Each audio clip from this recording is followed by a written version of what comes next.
Hi everyone, my name is John. I'm joined by Davood Gozli and OG Rose.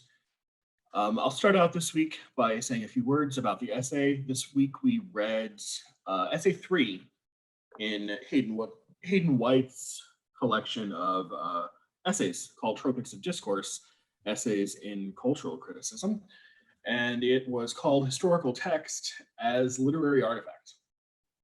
And this is one example of where the title really gets to the meat of, I thought, what the essay was all about. Because in this essay, he's really trying to argue that what we have to look at pieces of history writing as are what he calls purely verbal artifacts.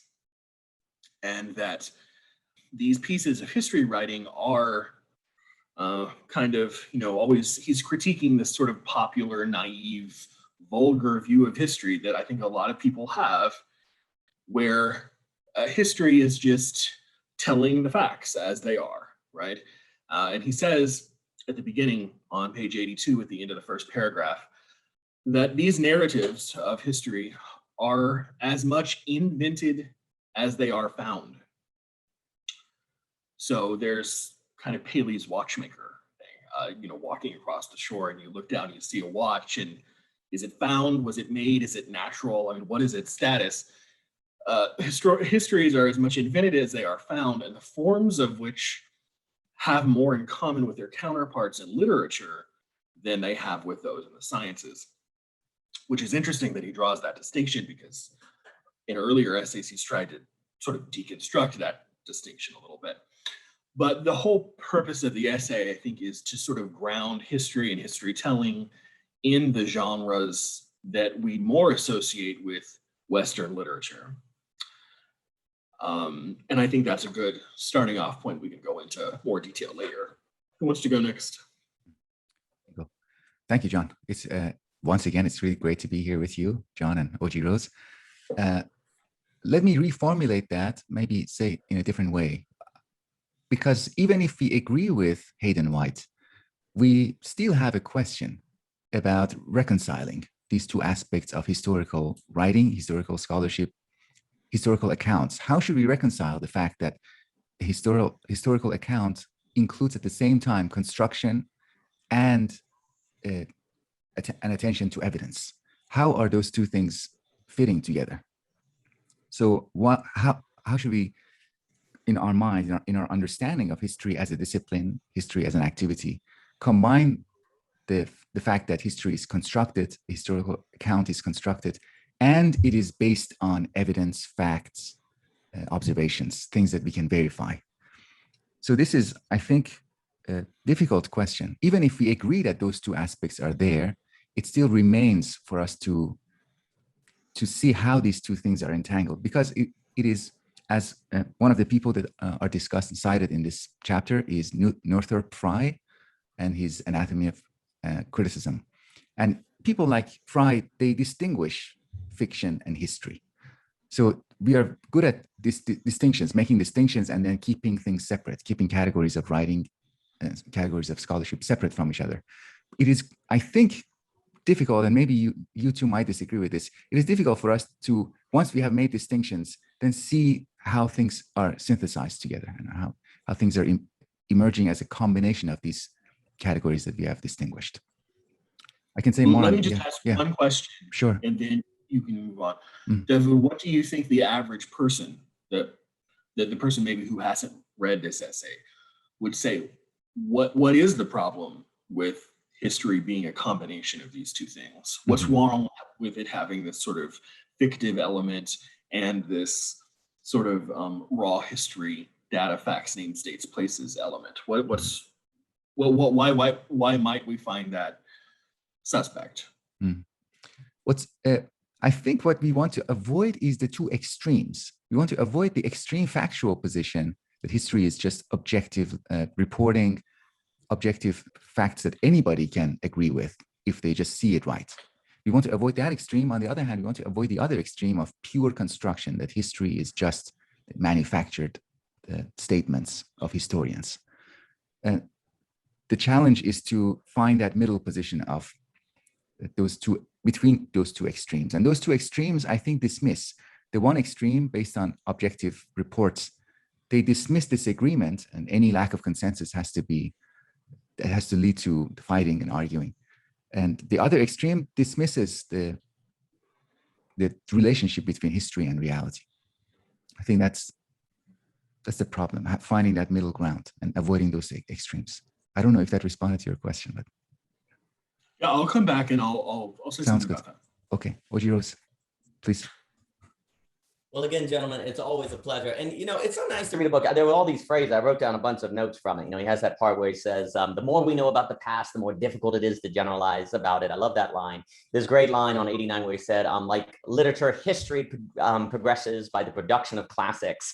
Not only does Mr. White, argue that history should be a literary, he also has some literary skill himself. And I really appreciate that. There was one line I wanted to home in on page 90 in my edition, where he says, we do not live stories, even if we give our lives meaning by retrospectively casting them in the form of stories. That was such a provocative line because we tend to think of our lives as story, but the point he's making out, if he's like, no, you don't really live stories. You live something closer. John sent out a great article and there was a line in it from Paul Ricoeur where he says, the untold stories of our lives.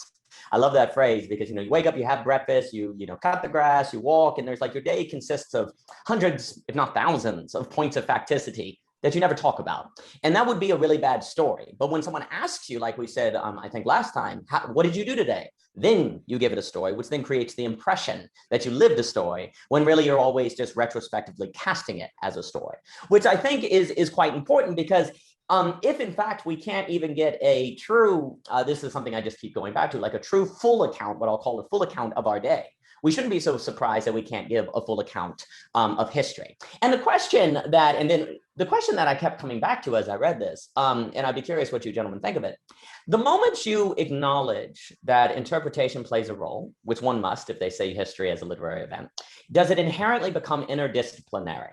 Like, do you automatically have an interdisciplinary phenomenon the moment you start saying interpretation is involved, right? Because when you say interpretation is involved, you get into the questions of how your mind works. You get into the question of your sociological background. You get into like a lot of different questions kind of come to the foreground, right? Like, because you also have to talk about, okay, well, we're focusing on the winners of history. Is that a good thing to do? Maybe we need to do some more research to get into people that are not at the forefront, right? And then what was the design of water? Maybe the lack of access to water had an impact on history. Well, that's going to be getting us in maybe science. Maybe the weather had a big impact on how things went. And then you want to kind of understand how the weather works and how people would respond to that. But the moment you say, no, it's not interpretational. There's no interpretation. It's just history. Oh, well, okay, we can specialize. We can just specialize on a set fact because there's something I've been thinking a lot about it, that once you talk about interpretation, it becomes interdisciplinary more so. And it reminded me a lot about the problem in economics, where we want to say economics is modeling. But, in order to model, you have to assume certain things, you have to freeze a bunch of things, whereas classical, more some classical economist thinkers understood that you couldn't make economics just math because you had questions of human motivation, you had questions of what people valued, and you got into philosophical concerns. So economics that became pure modeling, you couldn't quite do. There's a really good economic historian who I like named Dietrich McCloskey. And he basically says at the point, he says the problem with economists is it's good to specialize in that you kind of want to focus. Like if you mean by specialization, focus as opposed to exclusion. It depends on what you mean by the word. If you say, oh, I'm a specialist, meaning I exclude everything out, that's bad. But if you mean I focus, that's good. But you said, not enough people specialize and still read widely. So he's like, focus, but you still need to read widely. And she says there tends to be a tendency in her field where once you do economics, you read economics and that's all you do. But if we take seriously this kind of principle that you're seeing in history, that actually, no, it's more like literature. And we all know that literature has a very strong interdisciplinary bent, right? I mean, you have characters, you have ideas, like literature is radically interdisciplinary. You can't even understand a book if you don't understand, like, what was Russia going through at the time of War and Peace? What was the language? What was the culture like? What were people thinking? What were the ideas? There's a lot of interdisciplinary concerns. Well, if you say that history is also like literature, then it's interdisciplinary, which then, oh my gosh, well then it's almost the moment you do that, you give up the possibility of getting a really, really solid understanding of history. And I think that's existential because if indeed we want history to be the science of history so it can shut down ideological debates, like it's above ideology, which is White is saying, no, it's even in the emplotment, it's still embodying an ideology, but there's kind of this ideal of history having this ability to kind of end debates or in beyond ideological struggles. Well, we give that up once we kind of say it's in this interdisciplinary realm. It doesn't have that power anymore.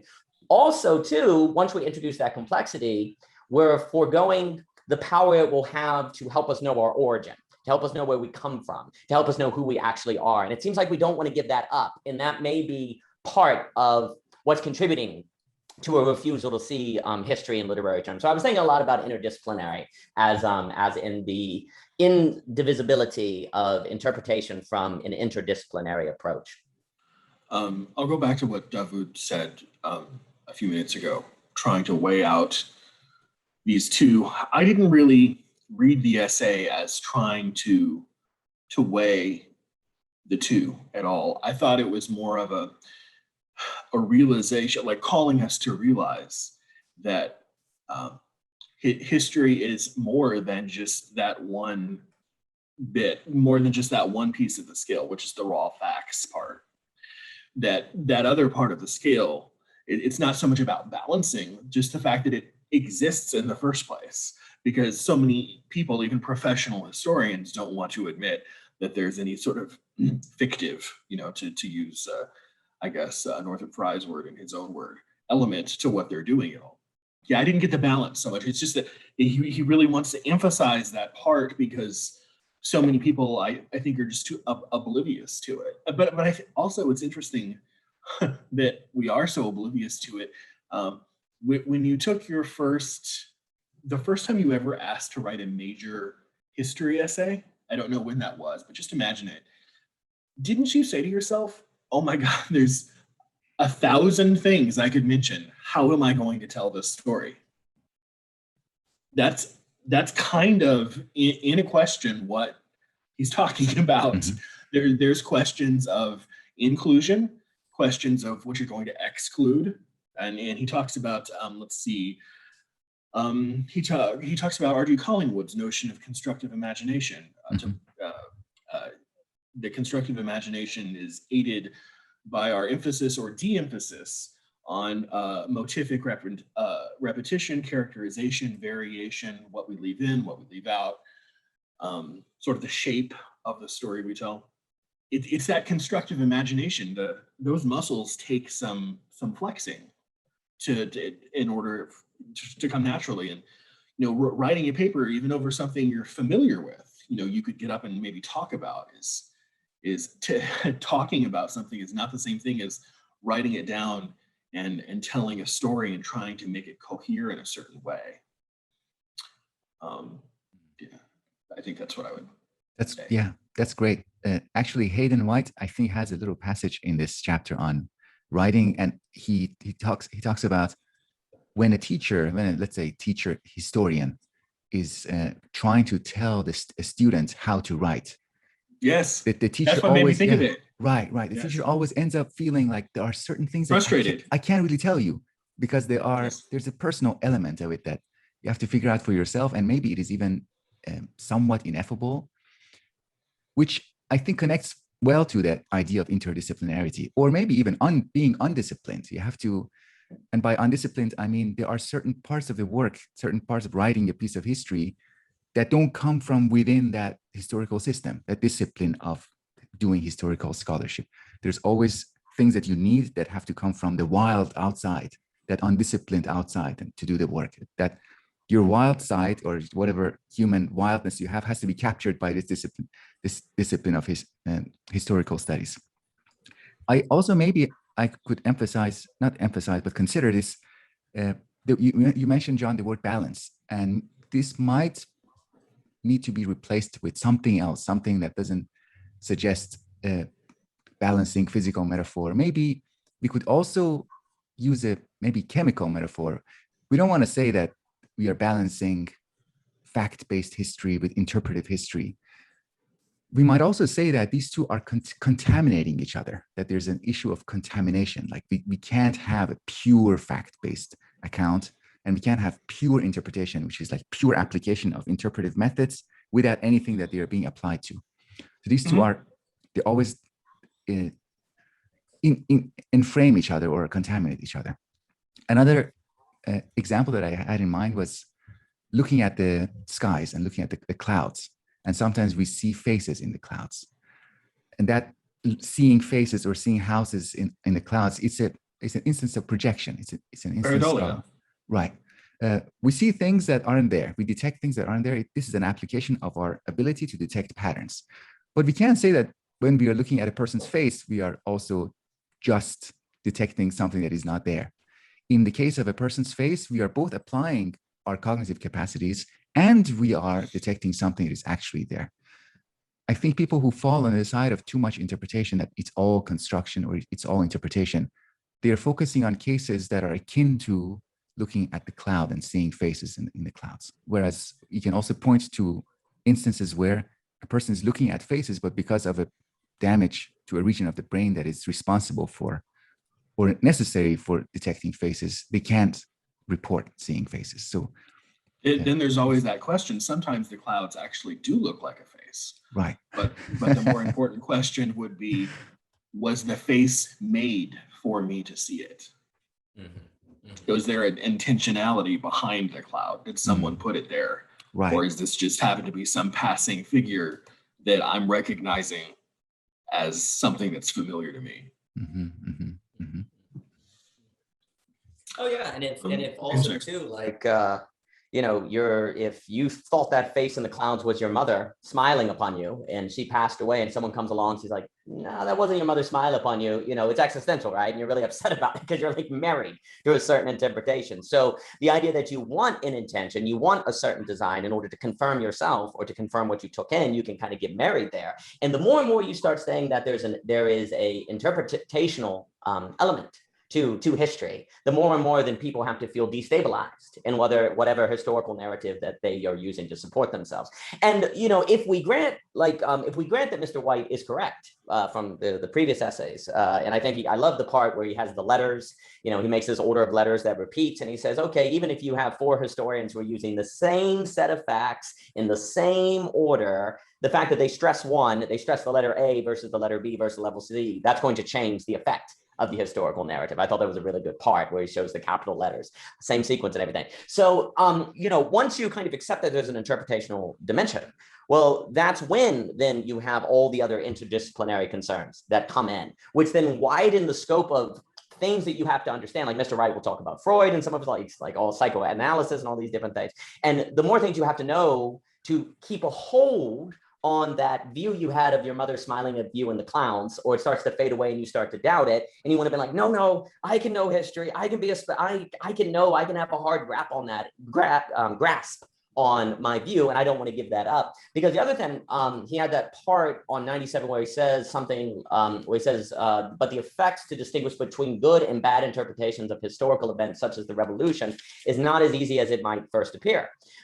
Because once you start saying there are interpretations of, say, the French Revolution or the American Revolution, how do you determine what is the good interpretation versus the bad interpretation? And you see, this reminds me of the dilemma, like, how do you actually determine if Tolstoy is better than Flaubert, or if Tolstoy is better than Dostoevsky, right? What do most people do? They say, I like Dostoevsky, right? I like Tolstoy. We all know that the more you do literature, though, the judgment ultimately doesn't come down to just kind of simple metrics like what do you like, right? There's a certain ability that one gains when they're deeply embedded in literature to judge literary texts that you cannot get if you just read literature passively, right? Because if you do that, you just use the metric of what do you like. The thing is that if we accept that history is literature, then there's a massive responsibility on us, on readers, on people of history to actually then cultivate that ability of judgment, right? Because if they don't, then they're just going to go with the history they like, which will just happen to ideologically confirm them, and they'll just stay there. And so there's a responsibility that is put on people to develop that deeper ability to judge history on higher metrics than just, I liked it. So that's the other danger I can see historians say. It's like, once you move beyond the fact-based thing, once you say there's not a science of history, it's something more literary, well, then we're at the mercy of average people to read the history and develop those higher judgmental abilities that you can only get from literature when you do a lot of it, And what if people don't? What if they don't do a lot of it? And, you know, it takes work, so they may not. Then you're going to have a fragmentation of history in service of ideology. But then if we grant that if White is correct, that it's already in service of ideology, just in its implantment, potentially that's already happening. But that aside, you'd almost have a worse fragmentation that could happen if people don't gain the responsibility to judge historical accounts beyond I like them.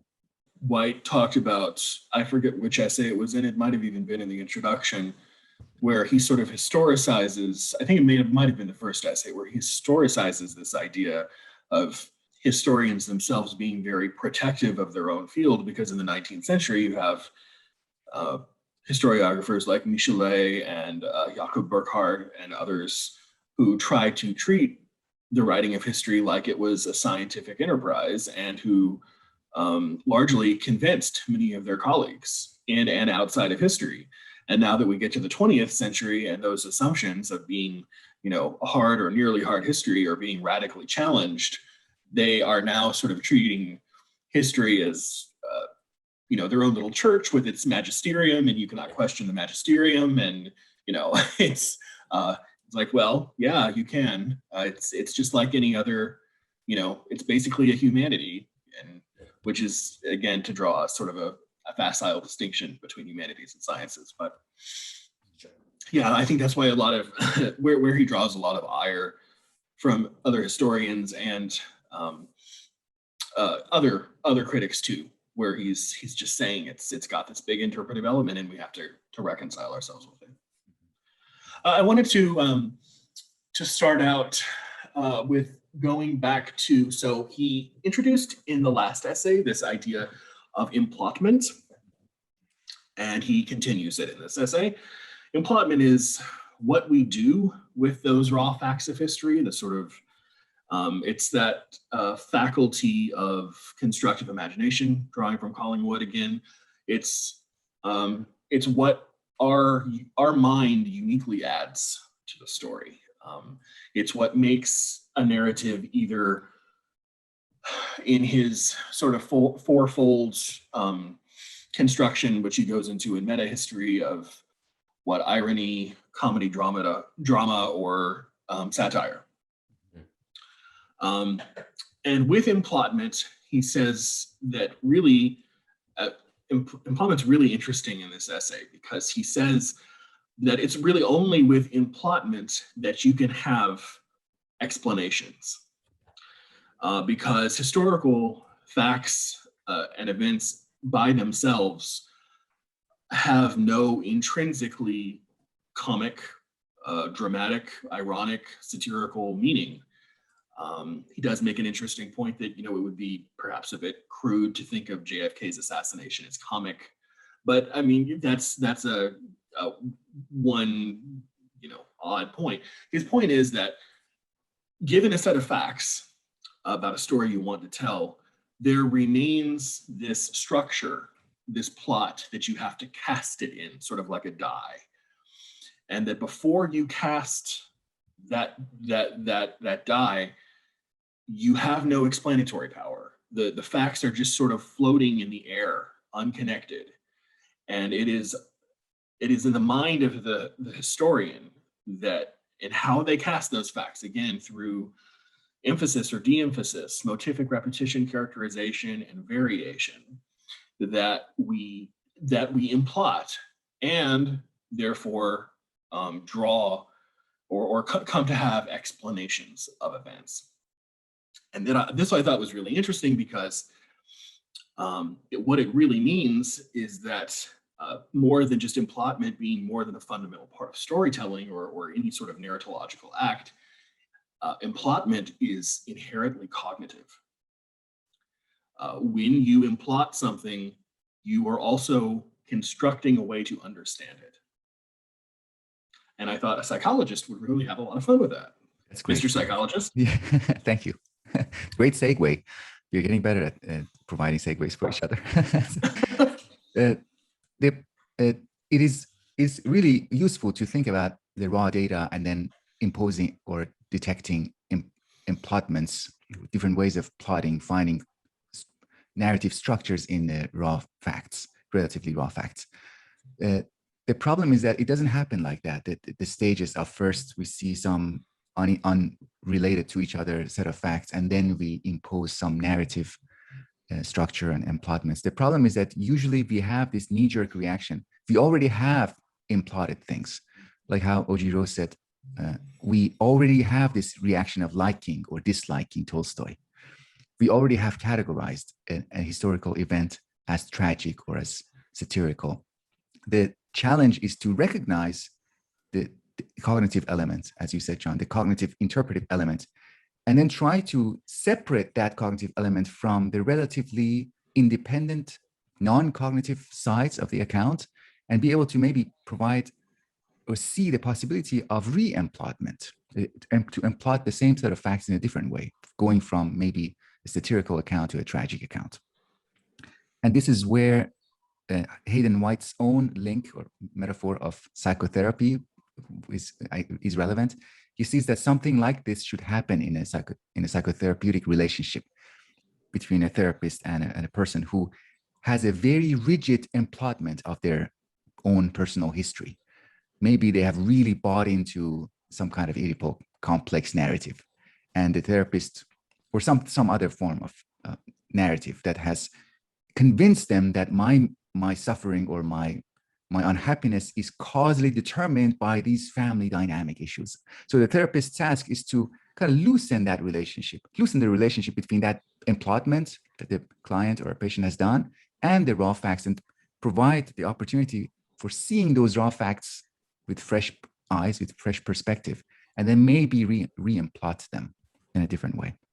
And again, plot here, he discusses them in terms of a symbolic structure, where you have, let's say, a general structure of type of narrative you're working with. And once you're convinced of that, once you're entertaining that symbolic structure, then you will place facts within that structure. It's like, oh, this person could be the bad guy, or this person could be the hero, or this could be the challenge for the hero. So that's the importance of having a narrative structure.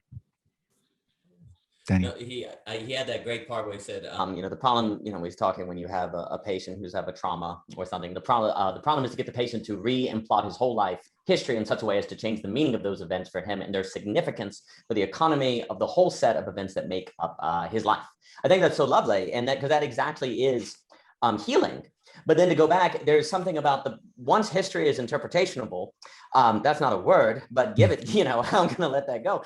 Then it's always possible for the history of, say, a nation or a people to be re-emplotted, and it may be re-emplotted in a way that the people in power don't like, or that the majority don't like, but it's healing for other people, or there's the ground underneath you can always shift. Sometimes for better, but usually people, they get married to their take and they don't like to have it taken from them. So there's a healing element to the possibility of re-emplotment, but healing can actually threaten. Sometimes you get so married to your wounds, or you get so married to the way that you take things that you don't want to give it up. That's why it's so hard to give it up. And I can just see the life of the nation, the life of the city-state, the life of the Republicans, the Democrats, who are married to a certain history of themselves, not wanting it to be at risk of emplotment.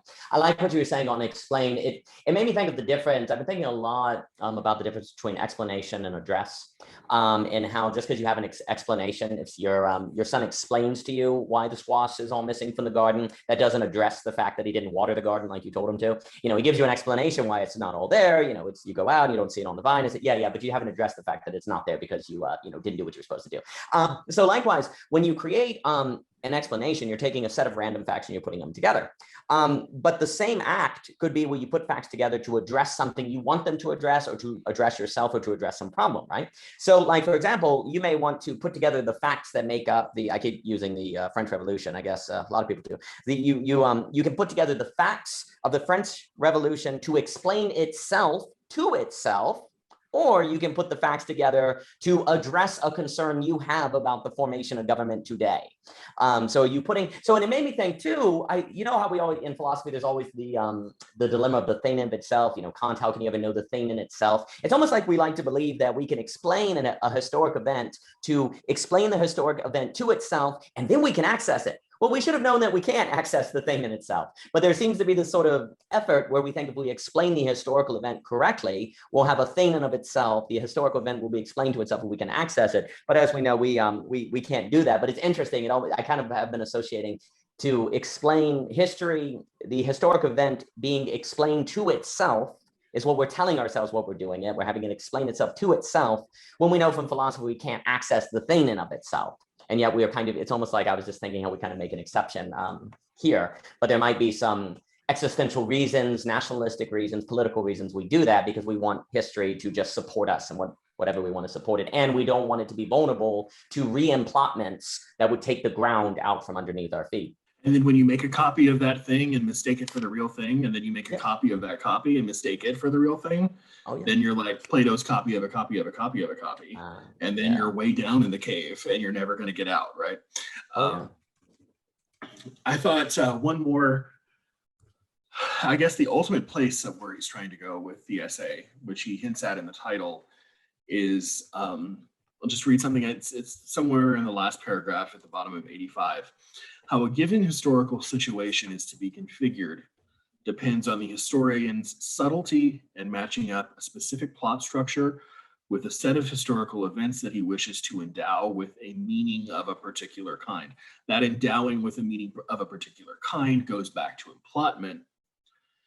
And that, I guess, really begs the question, where do we get these kinds of emplotment? We know that presumably, going back to Kant, they are archetypes sort of in our collective psyche, you know, having been experienced to, or having been exposed to a large set of a particular culture and times, media, literature, art, that all of these references are in our heads. Symbols, you know, we all know what, you know, an apple tree stands for if we see it in a novel or something, or a female character named Eve or something. You know, sort of these things they're symbols for us, and they're easier or harder to read, but it goes back to where these available emplotments come from. And like I said, it's obviously something that the historian is imposing on the story, or as Davood said, might have been selected for us much earlier than we actually would have consciously thought. But in any case, where do those archetypes come from? And that's where he wants to ultimately say that they are basically literary genres. And that's where I think that's where he's ultimately going with the essay, is that history is a collection of literary genre writing. And I think I said this in the last conversation, you can even tell, I mean, he wants to emphasize this point by the fourfold set of names that he gives the kind of history writing. What is satire?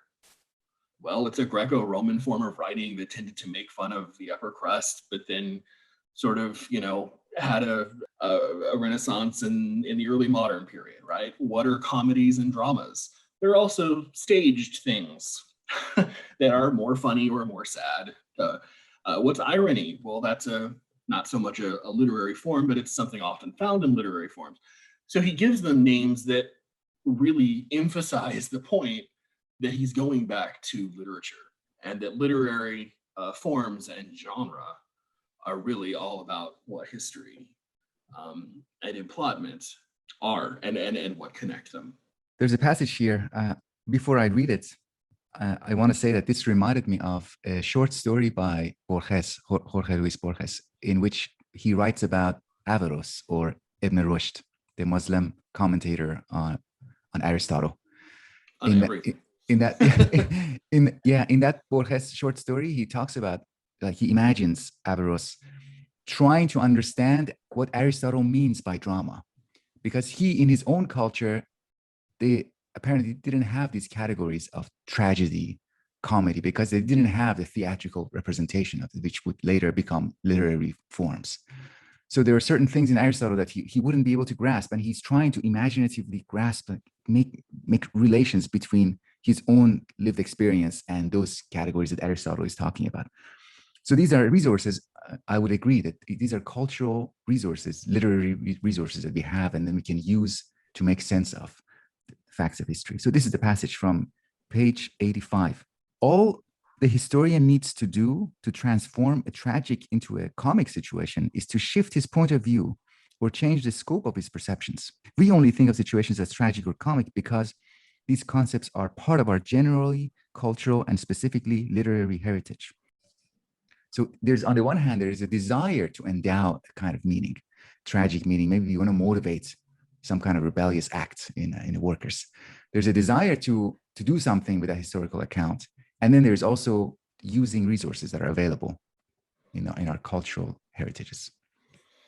Yeah. Davood, I wanted to ask you a question. Sure. Going back to your earlier point about perhaps there being, maybe for lack of a better word, an ideological component of these of coming to conclusions about preferential implotments over others. If you think that you want to tell this story in a comic way instead of a tragic or an ironic way, that you've come to that conclusion much earlier in your life, maybe as an undergraduate student or as a graduate student.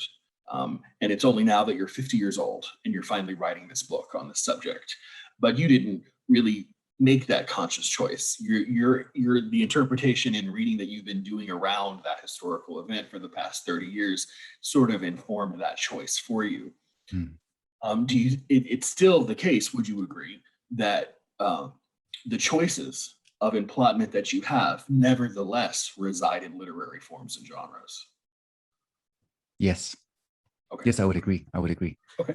It's nevertheless interesting how you said about how sometimes I would certainly agree that choice is sometimes much less conscious than we would like to think it is. It could become more fine-grained, I guess. We could have a person who has more exposure to tragic literary forms. They would have, subtypes of that form of storytelling. But in general, I think we inherit those and use them subconsciously. We don't need to be conscious to use them. Daniel. Well, and you see, I think it's just important to realize that even if history is always cast in a genre, it does not follow that therefore the substance of the historical account therefore has no truth to it. Like one of the big mistakes, and maybe this is why there's such a knee-jerk often can be against Hayden White, is we tend to say, if we use that Kantian language again, that you have the thing in of itself and you have the thing to us, phenomenon, noumenon. Although noumenon is technically just a limiting principle, there's not a world of forms. But anyway, we'll just use that language. If we there's an assumption that if the moment you talk about the thing in of itself, or the history in of itself, to use that language, that there's a hard split between that and what it is to you. But actually, you can't say for sure that your take on the entity has nothing to do with what it's actually like. Even if you can never access the cat in of itself, it does not follow that your take on the cat literally has nothing to do with what the cat may theoretically be in its actuality. The idea of the thing of itself is more of saying you can't be certain, but it would actually, if you were to turn around and say that your take of the thing has nothing to do with the actuality, well, how do you know that? Like, where'd you get that certainty from? You'd have to cross the noumenon to know that your take of the phenomenon has nothing to do with what's across the noumenon. So likewise, even if it's the case that we can never get to the history in of itself, that it's always going to be through modes of applotment, that does not mean that therefore history is merely literary. It is always going to be to us. And the question I think I like what John was posing is, why do we use these employments, these forms of implotment? Is there something ontological to them? Is irony somehow have this ontological basis in reality where we understand there's something about life that is ultimately ironic, so it becomes a very popular genre, not because some critics said so, but because we have experience and it has something to do with the human condition itself? Which, by the way, if in fact these genres do have some ontological basis, not just are created out of thin air basis, if you will, then all the more reason that the framing of a historical narrative in one of them would have something to do with history in of itself across the noumenon, per se. All the more reason to think that our accounts could be accurate. So this is, I think, again, to just stress, and so it is interesting. I'm not sure. Maybe these genres are kind of ontological or based in some sort of, I guess, Jungian archetypical collective consciousness or something like that. It'd be interesting to explore. But again, everything that's being said about history as literary is only a problem if you have a very hard break between the phenomenon and the thing of itself. If you don't have that, if you understand that your take of something could have something to do with the actuality, okay, well, then it's not nihilistic. It's not a epistemic nihilistic situation. In fact, if we accept, like, what does he say at the end? He's like, hey, in my view, history as a discipline is in bad shape because it's out of touch with its origins in the literary imagination. In trying to appear scientific and objective, it has repressed and denied to itself its own greatest source of strength and renewal. So, in fact, embracing the phenomenological or the subjective or what have you take on history might be what makes it alive again and lead to that sort of historical renaissance that we were saying last time. So basically, we just have to understand that just because we can't get to the history in of itself, it does not follow that therefore all accounts have nothing to do with the history in of itself. And one of his very rare, they seem to be increasingly common, I'm glad to say, moments of lucidity towards the end of the essay. He says that the criticism that history has a fictive element, this interpretive element, is only has any feet, only has any power if you think that novels have nothing to tell us. Yes. Yes. And if you really want to take that line, I mean, well, good luck walking into a symposium of historians, and because I don't even think the most hardline, positivistic historians would say that, right? I mean, most intelligent people will tell you that you can learn something from the great novelist. And if you can, then really this criticism is no longer a criticism. I wanted to say something. I had an amazing English teacher in 11th grade. She made us read, what is that book by Joseph Campbell? Is it The Power of Symbols? The Power of Ideas? It could be, yeah. It might have been that one too. And she made us read, so we read the Odyssey and then something else, and we also watched Star Wars, the original 1977 one. And she said, I don't want you to really focus on the individual acts of what's going on. I want you to sort of zoom out and look at the arc of the story. Like, look at the hero leaving home, engaging in adventures, facing death, maybe meeting the death of a friend or something, or near death of a friend, and at the very end, returning back home. And it was my first introduction to the idea that maybe every story isn't wholly original, that there are shapes, that there are archetypes to story, and you mentioned Jung, perfect tie-in, right? That there are larger shapes to and things that really ring true to people who have particular cultural or social backgrounds, and that sort of give you that warm, fuzzy feeling that you get when you get to the end of the Odyssey or Star Wars, that the hero has made it back home and that's where he really belongs, And I thought a little bit about Joseph Campbell. Of course, he doesn't really go into genre. He talks about that one big archetype of a story arc, but the fact that it's archetypical or archetypal made me think about him. Well, the very fact that the hero's journey appears and manifests in so many different cultures in so many different ways would give you reason to think certainty. Basically, we have to get our head that certainty is possible. Possible. You can't have certainty about much, but you can have a lot of confidence. Confidence is very possible.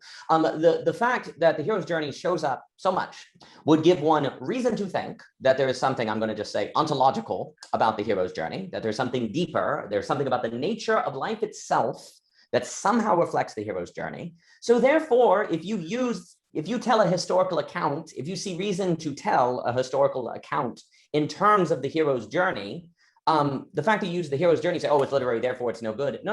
If there's an ontological basis for the hero's journey, that there's good reason to think that that's exactly the right way to tell the historical account. That's a good way to tell the historical account. In fact, that may be one of the few ways. Maybe perhaps there's something about, if we use the language of archetype, maybe there's something about the archetype that is crossing the noumenon toward us, even if we ourselves cannot cross the noumenon, like sending a message in a bottle across the ocean or something. Maybe that's what's going on.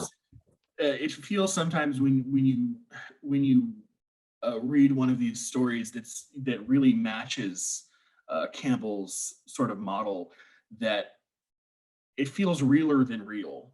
Yeah, Do you know what I mean? It's like, it's not just you're reading a story, but you're I don't know. It's so hard to put into words. Well, and I've heard the criticism that there's a self-selection bias, that people are self-selecting the data, but you did that before you heard of Joseph Campbell. You had that magical feeling when you didn't even have the language of the hero's journey. So Sure. to say it's just self-selection, like I've heard, like you're selecting the evidence, I don't quite buy. There's something deeper that's going on. And if you're using genres that connect with that depth to organize and discuss historical events, maybe it's a message in the ball across the noumenon, that it may be a deeper way to actually get what life's about. Mm-hmm. That experience of or feeling of this is realer than real, it could be a result of, one factor could be that we are feeling the resonance of maybe it was the PCP, past stories. It could be the resonance of 1,000 similar narratives that in the back of our mind is operating. But this whole discussion leads us to, I think, questions that are interesting that could only arise from these recognitions. One of them is, so what is it that counts as literary innovation? And this ties into that really great line in this chapter by White, that just like literature, history progresses with the appearance of a classic. So it is with the classics that Daniel mentioned this line before at the beginning. So what is innovation? If we are working with narrative archetypes or types of emplotment, what is it that creates an innovative move in the history of literature or history of history, meta history? And what are these classics, and why is it that they count as progress? So we don't have to address these questions now. We can maybe think about them for future sessions. Well, I think, did you want to say something? Go ahead. No, please, John, please.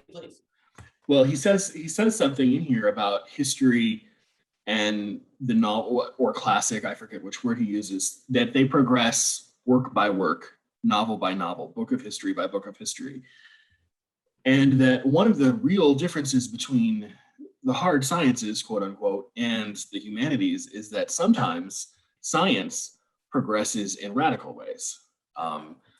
Going back to sort of Thomas Kuhn's idea of revolutionary science versus normal science. Normal science is the slow accretion of data onto models that we already accept, that we think best understand a particular phenomenon, whereas revolutionary science is something like Einstein's correction of Newton, for example, or quantum mechanics correction of statistical thermodynamics at the beginning of the 20th century, where you have this gigantic leap and there isn't much room. There's just a completely new model. And it turns out that this new model has a lot more explanatory power than the old model does. But it's interesting to talk about historicizing both of them in a way that Thomas Kuhn historicizes them in his book, because these are much more incremental. If you want to look at the history of satire or any literary phenomenon, I mean, it's got a long history where sometimes science just makes really abrupt jumps.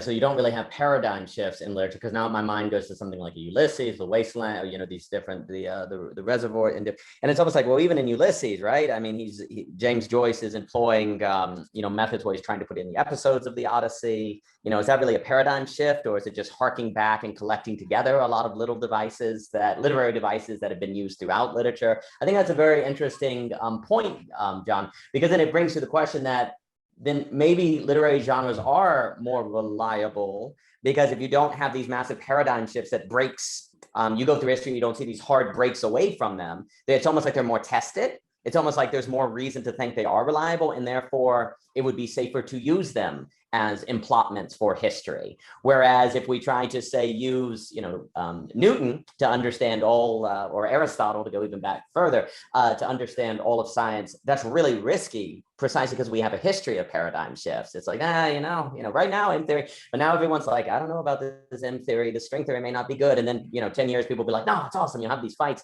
But that's because it's almost like if you don't have so many paradigm shifts in literature, maybe you have these great works, but not really paradigm shifts. That's very interesting, John. Then that would actually potentially make the use of genres more reliable. They would actually, not to say that they don't ever change.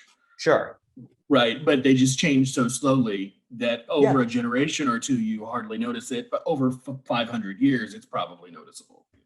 Yeah. Oh, yeah. Absolutely. But that's almost where the very fact that they have incremental change gives you reason to think that when there are shifts, they're probably good shifts. They're probably shifts that there was a lot of testing and it was like, well, actually, we needed to make that little shift and to go in that so it becomes reliable. So the whole process becomes more reliable. Well, that's so interesting too, John, because we tend to associate science generally with something more reliable, something more concrete. When you're trying to understand the world in terms of science, that's safer. But actually, you have a history of paradigm shift where it's like, no, it's not that Newton was wrong. He was just incomplete, but he was incomplete in very critical ways. Whereas it's almost like genres are more reliable, actually, is where they have an archetypal history. So the fact that White is using literary genres is almost safer than, say, if you were using scientific paradigms. That's kind of an interesting thought. I want to write on that now. Yeah. I look forward to your lecture. Yeah.